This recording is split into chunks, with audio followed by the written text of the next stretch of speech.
Experiment versus Model by Emily Cahill. For my experiment, I used a smooth stone ball, 5/100ths of a meter in diameter, rolling across a level surface.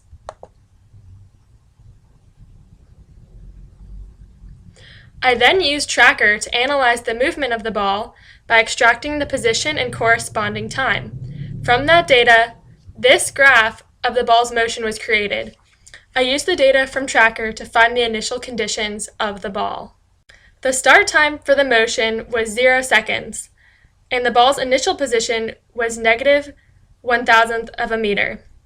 I used this data to calculate the initial velocity of the ball by first calculating the displacement of the ball. To calculate the displacement, I subtracted the initial position vector from the position vector after one frame. To get the velocity, I divided the displacement by the change in time, which was 0.033 seconds. This gave me the velocity of the ball, which was -0.48 meters per second. I then used VPython to model the data extracted from Tracker.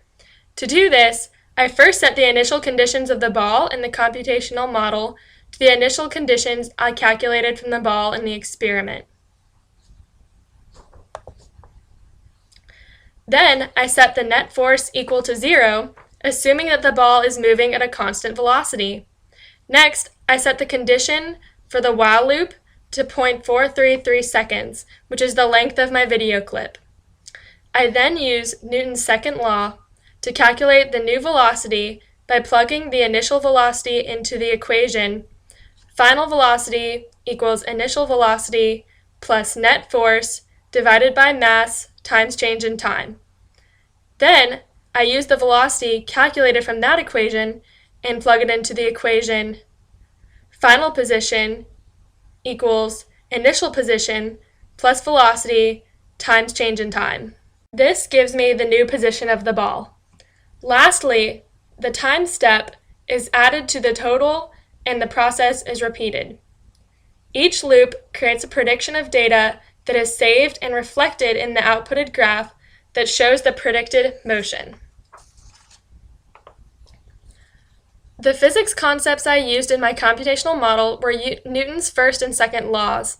Newton's second law states that an object in motion will stay in motion unless acted on by another force. In the computational model, we assume that the object is moving at a constant velocity, which according to Newton means that the net force is 0. Therefore, I set this net force to 0 in the model. When we look at the generated model, we see Newton's first law, which states that if the net force is 0, then the velocity is constant. The velocity of the model is consistent. Because the velocity does not change, acceleration is 0 as well, eliminating the need for mass in the equation. The results, which I will now review, reflect these laws. Here is a comparison of the data extracted from Tracker and the data predicted by the model. As the arrows show, the prediction was almost accurate. The data from the model was within 10% of the experiment data. The accuracy can also be seen with this graph, which compares the data from the experiment in purple to the data from the computational model prediction in red. In the first tenth of a second, the computational model accurately predicted the position of the ball. Right as the time hits the 1/10 of a second mark, the computational model starts to diverge from the experiment results. Some reasons for this could be that the ball drifted a bit, which may have skewed the data in the experiment. I will wrap up by answering a few discussion questions. Discuss briefly how your results would change and how they would remain the same if you were to flip the axes.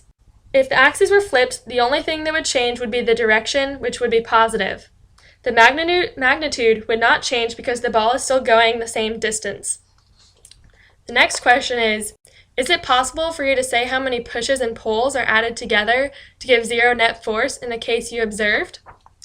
I believe it is not possible to say how many pushes and pulls are added together to give 0 net force in my experiment because there are some external forces that I cannot calculate, such as air resistance acting on the ball or friction given off by the surface, in addition to the force of gravity acting the ball. So this is not possible. Thank you for watching.